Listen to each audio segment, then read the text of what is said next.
ലോകത്ത് 24 മണിക്കൂറും extreme security നെറ്റ്വർക്കിൽ ജീവിക്കുന്നവരാണ് പല രാജ്യത്തെയും ഭരണാധികാരികൾ. ഏത് നിമിഷം വേണമെങ്കിലും തൻ്റെ ജീവൻ അപഹരിച്ചേക്കാം എന്നുള്ളത് കൊണ്ട് തന്നെ പല ഭരണാധികാരികളും പുറം ലോകത്തിന് ഒരെത്തും പിടിയും കൊടുക്കാത്ത സെക്യൂരിറ്റിയാണ് ഉപയോഗിക്കാറുള്ളത്. അത്തരത്തിൽ എക്സ്ട്രീം സെക്യൂരിറ്റി നെറ്റ്വർക്ക്സ് ഉപയോഗിക്കുന്ന ചില ഭരണാധികാരികളെയാണ് ഈ വീഡിയോയിലൂടെ നമ്മൾ കാണാൻ പോകുന്നത്. കിം ജോങ് ഉൻ ലോകത്ത് ഏറ്റവും കൂടുതൽ സുരക്ഷയുള്ള നേതാക്കളിൽ ഒരാളാണ് നോർത്ത് കൊറിയൻ സുപ്രീം ലീഡർ ആയിട്ടുള്ള കിം ജോങ് ഉൻ. അകത്തുനിന്നും പുറത്തുനിന്നുമുള്ള ഭീഷണികൾ കണക്കിലെടുത്ത് അങ്ങേയറ്റം മുൻകരുതലോടെയാണ് അദ്ദേഹത്തിന്റെ യാത്രകൾ പ്ലാൻ ചെയ്യാറുള്ളത്. അദ്ദേഹം പൊതുവേദികളിൽ വരുമ്പോൾ ഗൺഷൂട്ടുകളെ പ്രതിരോധിക്കാൻ ശേഷിയുള്ള മെഴ്സിഡസ് മെയ്ബാക്ക് കാറുകളിലാണ് സഞ്ചരിക്കാറുള്ളത്. പെട്ടെന്ന് എന്തെങ്കിലും അപകടം ഉണ്ടായാൽ അദ്ദേഹത്തിന് ചുറ്റും കവചമായി നിൽക്കാൻ പരിശീലനം ലഭിച്ച ബോഡി ഗാർഡുകളും കൂടെയുണ്ടാകും. ഓരോ യാത്രയും വളരെ കൃത്യമായി പ്ലാൻ ചെയ്തായിരിക്കും അദ്ദേഹം പുറത്തിറങ്ങുക. കിം യാത്ര ചെയ്യുമ്പോൾ ഒരിക്കലും ഒരു വഴിയിലൂടെയോ ഒരു വാഹനത്തിലോ മാത്രമായിരിക്കില്ല പോകുന്നത്. അദ്ദേഹത്തെ ആരും പിന്തുടരാതിരിക്കാൻ വേണ്ടി ഒരുപാട് വാഹന വ്യൂഹങ്ങളും വഴി തിരിച്ചുവിടാൻ വ്യാജ വാഹനങ്ങളുമൊക്കെ ഉപയോഗിക്കാറുണ്ട്. ചില പ്രധാന യാത്രകളിൽ അദ്ദേഹത്തിൻ്റെതിന് സമാനമായ വിമാനങ്ങളും ട്രെയിനുകളും ആളുകളെ തെറ്റിദ്ധരിപ്പിക്കാൻ ഉപയോഗിക്കാറുണ്ടെന്ന് ഇന്റലിജൻസ് റിപ്പോർട്ടുകൾ പറയുന്നു. എയർഫോഴ്സ് 1 എന്ന് വിളിക്കപ്പെടുന്ന അദ്ദേഹത്തിൻ്റെ വിമാനം പഴയ സോവിയറ്റ് കാലത്തെ ഒന്നാണെങ്കിലും വളരെ കർശനമായ സുരക്ഷാ നിരീക്ഷണത്തിലാണ് അത് പറക്കുന്നത്. ആഡംബരത്തേക്കാൾ ഉപരിയായി അദ്ദേഹം എങ്ങോട്ടാണ് പോകുന്നത് എന്ന് ആർക്കും മനസ്സിലാക്കാൻ പറ്റാത്ത രീതിയിലുള്ള രഹസ്യ സ്വഭാവമാണ് അദ്ദേഹത്തിന് സുരക്ഷ നൽകുന്നത്. ഭക്ഷണത്തിൻ്റെ കാര്യത്തിലും ആ സുരക്ഷയുണ്ട്. അതായത് അദ്ദേഹം കഴിക്കുന്ന ഭക്ഷണത്തിൽ വിഷാംശമുണ്ടോ എന്ന് മുൻകൂട്ടി പരിശോധിക്കും. ഭക്ഷണം പാകം ചെയ്യുന്നവരുടെ കുടുംബ പശ്ചാത്തലം പോലും അത്രത്തോളം കൃത്യമായി പരിശോധിച്ച ശേഷമേ അവരെ ജോലിക്ക് നിർത്താറുള്ളൂ. സ്വന്തം കൂടെയുള്ളവരെ പോലും അവിശ്വാസത്തോടെയാണ് രാജ്യം കാണുന്നത് എന്നതിൻ്റെ തെളിവാണ് ഇത്തരം പരിശോധനകൾ. രാജ്യത്തിൻ്റെ പല ഭാഗങ്ങളിലായി അദ്ദേഹത്തിന് താമസിക്കാൻ രഹസ്യ കേന്ദ്രങ്ങളുമുണ്ട്. ഇവ തമ്മിൽ ഭൂഗർഭ വഴികളിലൂടെ ബന്ധിപ്പിച്ചിരിക്കുകയാണ്. വല്ല പ്രശ്നമുണ്ടായാൽ പെട്ടെന്ന് മാറി താമസിക്കാനും ഒളിച്ചിരിക്കാനും വേണ്ടിയാണിത്. നേതാവിൻ്റെ സുരക്ഷയ്ക്കായി എത്ര പണം ചിലവാക്കുന്നു എന്ന് രാജ്യം പുറത്തുവിടാറില്ല. ഷി ജിൻപിങ് ലോകത്തിലെ ഏറ്റവും മോഡേൺ സുരക്ഷാ വലയത്തിനുള്ളിൽ കഴിയുന്ന നേതാക്കളിൽ ഒരാളാണ് ചൈനീസ് പ്രസിഡന്റ് ഷി ജിൻപിങ്. അദ്ദേഹം ഒരു പൊതുവേദിയിൽ എത്തുന്നതിന് മുൻപ് എത്രയോ മുൻപ് തന്നെ സുരക്ഷാ ഏജൻസികൾ അവിടെ എത്തി ജനക്കൂട്ടത്തെ നിയന്ത്രിക്കാനും നിരീക്ഷിക്കാനുമുള്ള എല്ലാ പ്ലാനുകളും തയ്യാറാക്കിയിട്ടുണ്ടാകും. കമ്മ്യൂണിസ്റ്റ് പാർട്ടിയിലെ മുതിർന്ന നേതാക്കളുടെ സുരക്ഷാ ചുമതലയുള്ള സെൻട്രൽ സെക്യൂരിറ്റി ബ്യൂറോ എന്ന ഉന്നത സംഘമാണ് ഷി ജിൻപിങ്ങിന്റെ സുരക്ഷ നോക്കുന്നത്. ഷി ജിൻപിങ് പങ്കെടുക്കുന്ന പരിപാടികളിൽ മോഡേൺ സർവൈലൻസ് ക്യാമറകളും ഫേഷ്യൽ റെക്കഗ്നിഷൻ സംവിധാനങ്ങളും ഉപയോഗിച്ച് ജനക്കൂട്ടത്തെ നിരന്തരം നിരീക്ഷിച്ചു കൊണ്ടിരിക്കും. അദ്ദേഹം യാത്ര ചെയ്യുന്ന സമയങ്ങളിൽ എയർ ട്രാഫിക്കിൽ വിമാനങ്ങൾക്ക് നിയന്ത്രണം ഏർപ്പെടുത്തുന്നതും ട്രാഫിക് പൂർണ്ണമായും തടയുന്നതും ചൈനയിൽ സാധാരണമാണ്. ഷി ജിൻപിങ്ങിന്റെ അടുത്ത് ജോലി ചെയ്യുന്ന ഉദ്യോഗസ്ഥരെയും മറ്റ് സ്റ്റാഫുകളെയും വളരെ കർശനമായ പരിശോധനകൾക്ക് ശേഷമാണ് നിയമിക്കുന്നത്. അവരുടെ പശ്ചാത്തലവും രാഷ്ട്രീയ വിശ്വാസവുമെല്ലാം ഇതിൽ പരിശോധിക്കും. ബീജിംഗിലെ സോങ്നാൻഹായ് എന്ന സ്ഥലത്താണ് അദ്ദേഹം താമസിക്കുന്നത്. ചൈനയിലെ ഏറ്റവും സുരക്ഷിതമായ ഇടങ്ങളിൽ ഒന്നാണിത്. ലെയർ തിരിച്ച് പല തട്ടുകളായുള്ള സുരക്ഷാ മതിലുകളും ആശയവിനിമയ സംവിധാനങ്ങളും അവിടെയുണ്ട്. ഈ സുരക്ഷാ സംവിധാനങ്ങൾക്കായി ചൈന എത്ര രൂപ ചിലവാക്കുന്നു എന്നത് രഹസ്യമാണ്. എങ്കിലും രാജ്യത്തെ ആഭ്യന്തര സുരക്ഷയ്ക്കായി വലിയൊരു തുക അവർ മാറ്റിവെക്കാറുണ്ട്. ഷി ജിൻപിങ്ങിന്റെ സുരക്ഷ എന്നത് വെറും ഒരു വ്യക്തിഗത സുരക്ഷ മാത്രമല്ല, മറിച്ച് ചൈനീസ് ഭരണകൂടത്തിന്റെ സ്ഥിരതയും ലോകത്തിനു മുൻപിലുള്ള പ്രതിച്ഛായയും സംരക്ഷിക്കാനുള്ള ഒരു വലിയ സിസ്റ്റം കൂടെയാണ്. വ്ളാഡിമിർ പുടിൻ ലോക നേതാക്കളിൽ വെച്ച് ഏറ്റവും രഹസ്യ സ്വഭാവമുള്ള സുരക്ഷാ സംവിധാനമാണ് റഷ്യൻ പ്രസിഡന്റ് വ്ളാഡിമിർ പുടിൻ്റേത്. ഫെഡറൽ പ്രൊട്ടക്റ്റീവ് സർവീസ് എന്ന വലിയൊരു സംഘടനയാണ് അദ്ദേഹത്തിൻ്റെയും മറ്റ് പ്രധാന ഉദ്യോഗസ്ഥരുടെയും സുരക്ഷ നോക്കുന്നത്. എത്ര പേർ ഈ സേനയിലുണ്ട് എന്നോ ഇതിനായി എത്ര പണം ചിലവാക്കുന്നു എന്നോ ഉള്ള വിവരങ്ങൾ റഷ്യ പുറത്തുവിടാറില്ല. എങ്കിലും അങ്ങേയറ്റം അധികാരമുള്ള ഒരു വിഭാഗമാണിത്. പുടിൻ എങ്ങോട്ടാണ് പോകുന്നത് എന്ന് ട്രാക്ക് ചെയ്യുക എന്നത് നിയർലി ഇമ്പോസിബിളായ കാര്യമാണ്. അദ്ദേഹം യാത്ര ചെയ്യുമ്പോൾ ഒന്നിലധികം വാഹന വ്യൂഹങ്ങളും വ്യാജ വാഹനങ്ങളുമൊക്കെ ഉപയോഗിച്ച് ആളുകളെ തെറ്റിദ്ധരിപ്പിക്കാറുണ്ട്. അദ്ദേഹത്തിൻ്റെ താമസ സ്ഥലങ്ങളിലേക്ക് പോലും കടന്നു ചെല്ലുക പ്രയാസമാണ്. അവിടെ ജോലി ചെയ്യുന്ന സ്റ്റാഫുകളെ പോലും ഇടയ്ക്കിടെ മാറ്റിക്കൊണ്ടിരിക്കും. വിഷബാധയേൽക്കാനുള്ള സാധ്യത പേടിച്ച് അദ്ദേഹം കഴിക്കുന്ന ഭക്ഷണം മുൻകൂട്ടി പരിശോധിക്കാനായി പ്രത്യേകം ആളുകളുമുണ്ട്. ഇത് വർഷങ്ങളായി അവിടെ നിലനിൽക്കുന്ന ഒരു രീതിയാണ്. കൂടാതെ പുടിൻ പൊതുവേദികളിൽ വരുന്നത് വളരെ കുറവാണ്. അതും കൃത്യമായി തയ്യാറാക്കിയ പ്ലാനുകൾക്ക് അനുസരിച്ച് മാത്രം. അദ്ദേഹത്തിന് പകരം കാഴ്ചയിൽ സാമ്യമുള്ള ആളുകളെ അഥവാ ബോഡി ഡബിൾസ് ഉപയോഗിക്കുന്നുണ്ടെന്ന് പല സംസാരങ്ങളും ഉണ്ടെങ്കിലും ഇതിന് വ്യക്തമായ തെളിവുകളൊന്നുമില്ല.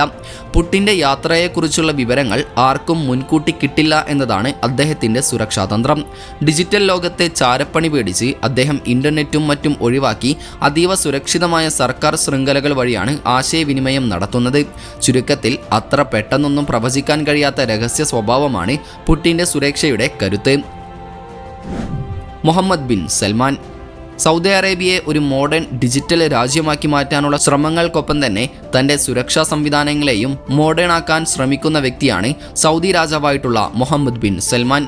ഗൺഷൂട്ടുകളെ പ്രതിരോധിക്കുന്ന കവചിത വാഹനങ്ങൾ, അതീവ സുരക്ഷയുള്ള താമസ സ്ഥലങ്ങൾ, എല്ലായിടത്തും കണ്ണെത്തുന്ന നിരീക്ഷണ സംവിധാനങ്ങൾ എന്നിവയെല്ലാം ഇതിൻ്റെ ഭാഗമാണ്. 2018 മാധ്യമപ്രവർത്തകൻ ജമാൽ ഖഷോഗിയുടെ കൊലപാതകത്തിന് ശേഷം അദ്ദേഹത്തിൻ്റെ സുരക്ഷാ ക്രമീകരണങ്ങൾ മുൻപത്തേക്കാളും കർശനമാക്കിയിട്ടുണ്ട്. അദ്ദേഹം താമസിക്കുന്ന ഇടങ്ങളിലും ഓഫീസുകളിലും അത്യാധുനിക സുരക്ഷാ സംവിധാനങ്ങളാണ് ഒരുക്കിയിരിക്കുന്നത്. ആളുകൾക്ക് അവിടേക്ക് പ്രവേശിക്കാൻ കർശനമായ പരിശോധനകൾ കടന്നുപോകണം. കൂടാതെ മോഡേൺ ക്യാമറകളും സെൻസറുകളും ഉപയോഗിച്ച് ഓരോ ചലനവും നിരീക്ഷിച്ചു കൊണ്ടിരിക്കും. സ്മാർട്ട് സർവൈലൻസ് സാങ്കേതിക വിദ്യകളിൽ സൗദി അറേബ്യ വലിയ തോതിൽ നിക്ഷേപം നടത്തുന്നുണ്ട് എന്നതാണ് മറ്റൊരു കാര്യം. അദ്ദേഹത്തിൻ്റെ അടുത്ത് ജോലി ചെയ്യുന്ന ഉദ്യോഗസ്ഥരെ വളരെ കൃത്യമായ ബാക്ക്ഗ്രൗണ്ട് ചെക്കിങ്ങുകൾക്ക് ശേഷമേ നിയമിക്കാറുള്ളൂ. ലോകവേദികളിൽ മുഹമ്മദ് ബിൻ സൽമാൻ എപ്പോഴും സജീവമാണ്. അന്താരാഷ്ട്ര പരിപാടികളിലും സാമ്പത്തിക ഉച്ചകോടികളിലും അദ്ദേഹം പങ്കെടുക്കുമ്പോൾ വലിയൊരു സുരക്ഷാ സംഘം തന്നെ കൂടെയുണ്ടാകും. തൻ്റെ അധികാരം ലോകത്തിന് മുൻപിൽ കാണിക്കുന്ന രീതിയിലുള്ള സുരക്ഷാ ക്രമീകരണങ്ങളാണ് അദ്ദേഹം പൊതുവെ തിരഞ്ഞെടുക്കുന്നത്. അദ്ദേഹത്തിൻ്റെ വലിയ ആഡംബര കപ്പലുകളും താമസ സ്ഥലങ്ങളുമെല്ലാം സൈനിക നിലവാരത്തിലുള്ള സുരക്ഷാ സംവിധാനങ്ങളാൽ സംരക്ഷിക്കപ്പെട്ടിരിക്കുന്നു. രഹസ്യമായി യാത്ര ചെയ്യുന്നതിനേക്കാൾ എല്ലാവർക്കും കാണാൻ കഴിയുന്നതും എന്നാൽ ആർക്കും തകർക്കാൻ കഴിയാത്തതുമായ ഒരു സുരക്ഷാ വലയമാണ് മുഹമ്മദ് ബിൻ സൽമാൻ്റേത്. റജബ് തൊയ്യിബ് ഉർദുഗാൻ 2016 നടന്ന അട്ടിമറി ശ്രമത്തിന് ശേഷമാണ് തുർക്കി പ്രസിഡന്റായിട്ടുള്ള ഉർദുഗാന്റെ സുരക്ഷാ രീതികളിൽ വലിയ മാറ്റങ്ങൾ വന്നത്. അന്നത്തെ സംഭവത്തിന് ശേഷം അദ്ദേഹത്തിന്റെ സുരക്ഷാ വലയം വളരെ വലുതാക്കുകയും ശക്തമാക്കുകയും ചെയ്തിട്ടുണ്ട്. തീവ്രവാദ വിരുദ്ധ പോരാട്ടങ്ങളിലും അപകടഘട്ടങ്ങളിൽ പെട്ടെന്ന് ഒഴിപ്പിക്കുന്നതിനും പ്രത്യേക പരിശീലനം ലഭിച്ച കമാൻഡോകളാണ് അദ്ദേഹത്തിൻ്റെ വ്യക്തിഗത സുരക്ഷ നോക്കുന്നത്. ഉർദുഗാൻ യാത്ര ചെയ്യുമ്പോൾ സ്ഥിരമായി ഒരേ വഴി ഉപയോഗിക്കാറില്ല. ഇടയ്ക്കിടെ റൂട്ടുകൾ മാറ്റിക്കൊണ്ടിരിക്കും. അദ്ദേഹം ഒരു പൊതുപരിപാടിയിൽ പങ്കെടുക്കുമ്പോൾ വലിയൊരു പ്രദേശം തന്നെ സുരക്ഷാ ഉദ്യോഗസ്ഥരുടെ നിയന്ത്രണത്തിലായിരിക്കും. അദ്ദേഹത്തിൻ്റെ വാഹനവ്യൂഹത്തിൽ ഗൺഷൂട്ടുകളെ പ്രതിരോധിക്കുന്ന കവചിത വാഹനങ്ങളും ശത്രുക്കളുടെ സിഗ്നലുകൾ തടയാനുള്ള ഇലക്ട്രോണിക് സംവിധാനങ്ങളും അഥവാ ജാമേഴ്സും ആകാശത്തു നിന്നുള്ള നിരീക്ഷണത്തിനായി ഡ്രോണുകളോ ഹെലികോപ്റ്ററുകളോ ഉണ്ടാകാറുണ്ട്. അദ്ദേഹത്തിൻ്റെ ഔദ്യോഗിക വിമാനത്തിലും ഇത്തരം പ്രതിരോധ സംവിധാനങ്ങൾ ഒരുക്കിയിട്ടുണ്ട്. അന്ന് നടന്ന അട്ടിമറി ശ്രമത്തിൽ നിന്ന് അദ്ദേഹം തല നാരിഴക്കാണ് രക്ഷപ്പെട്ടത്.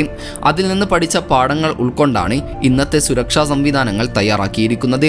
ഭാവിയിൽ ഇത്തരം ഭീഷണികൾ ഉണ്ടാകാതിരിക്കാൻ നിരന്തരമായ ഇന്റലിജൻസ് നിരീക്ഷണവും അതിവേഗത്തിലുള്ള പ്രതിരോധ പ്രവർത്തനങ്ങളും ഉറപ്പാക്കുന്ന രീതിയിലാണ് ഉർദുഗാന്റെ സുരക്ഷാ ക്രമീകരണങ്ങൾ.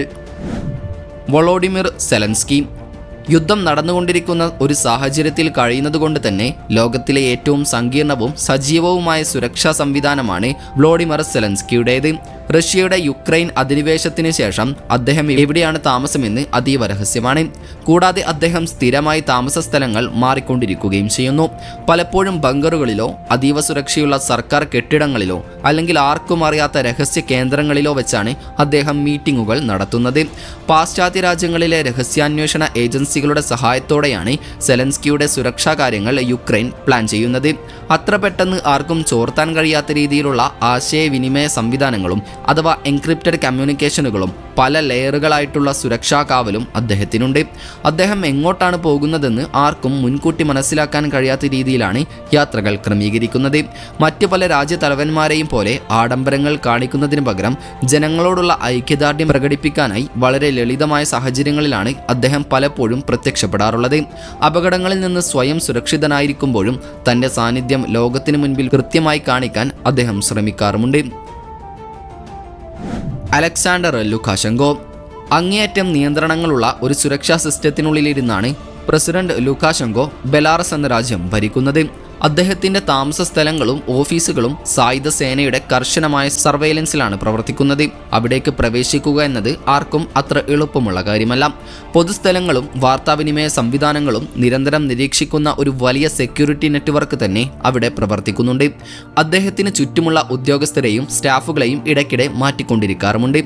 ഭരണകൂടത്തിനുള്ളിൽ നിന്ന് തന്നെ ആരെങ്കിലും ചതിക്കുമോ എന്ന പേടിയുള്ളത് കൊണ്ട് തന്നെ കൂടെ നിൽക്കുന്നവരുടെ വിശ്വാസ്യത അവർ കൃത്യമായി പരിശോധിക്കും. ഷിസെക്കഡി രാഷ്ട്രീയ അസ്ഥിരതയും ആഭ്യന്തര കലാപങ്ങളും നിലനിൽക്കുന്ന ഒരു രാജ്യമായതുകൊണ്ട് തന്നെ വളരെ കരുതലോടെയുള്ള സുരക്ഷാ സംവിധാനങ്ങളാണ് Democratic Republic of Congo president Felix ഷിസെക്കഡിക്കായി ഒരുക്കിയിരിക്കുന്നത്. റിപ്പബ്ലിക്കൻ ഗാർഡ് എന്നറിയപ്പെടുന്ന ഒരു പ്രത്യേക സൈനിക വിഭാഗമാണ് അദ്ദേഹത്തിന്റെ സുരക്ഷാ ചുമതല വഹിക്കുന്നത്. പ്രസിഡന്റിന്റെ ഓഫീസുകൾക്കും താമസ സ്ഥലങ്ങൾക്കും ചുറ്റും കർശനമായ നിയന്ത്രണങ്ങളുള്ള സുരക്ഷാ മേഖലകൾ ഇവർ സജ്ജീകരിച്ചിട്ടുണ്ട്. അട്ടിമറി ശ്രമങ്ങൾ ഒഴിവാക്കാൻ വേണ്ടി സുരക്ഷാ ചുമതലയുള്ള ഉന്നത ഉദ്യോഗസ്ഥരുടെ വിശ്വാസ്യത ഇടയ്ക്കിടെ പരിശോധിക്കാറുമുണ്ട്. രാജ്യത്തിന്റെ വരുമാനവുമായി താരതമ്യം ചെയ്യുമ്പോൾ വലിയൊരു തുക പ്രസിഡന്റിന്റെ സുരക്ഷയ്ക്കായി അവർ ചിലവാക്കുന്നുണ്ട് എന്നതാണ് സത്യം. ഏതായാലും American president, Indian prime minister തുടങ്ങിയവരുടെ സെക്യൂരിറ്റി നെറ്റ്വർക്കിനെ കുറിച്ച് പാർട്ട് 2 വീഡിയോയിൽ നമുക്ക് സംസാരിക്കാം. പാർട്ട് 2 ആവശ്യമാണെങ്കിൽ അത് കമൻറ്റ് ചെയ്യാൻ മറക്കരുത്. അപ്പോൾ ഇക്കൂട്ടത്തിൽ ഏറ്റവും സെക്യൂർഡായി നിൽക്കുന്ന ഭരണാധികാരി ആരാണെന്നാണ് നിങ്ങൾക്ക് തോന്നുന്നതെന്ന് കമൻറ്റ് ചെയ്യാൻ മറക്കരുത്. അപ്പോൾ മറ്റൊരു ഇൻഫോർമേറ്റീവായ വീഡിയോയുമായി വരുന്നതുവരെ ഗുഡ് ബൈ.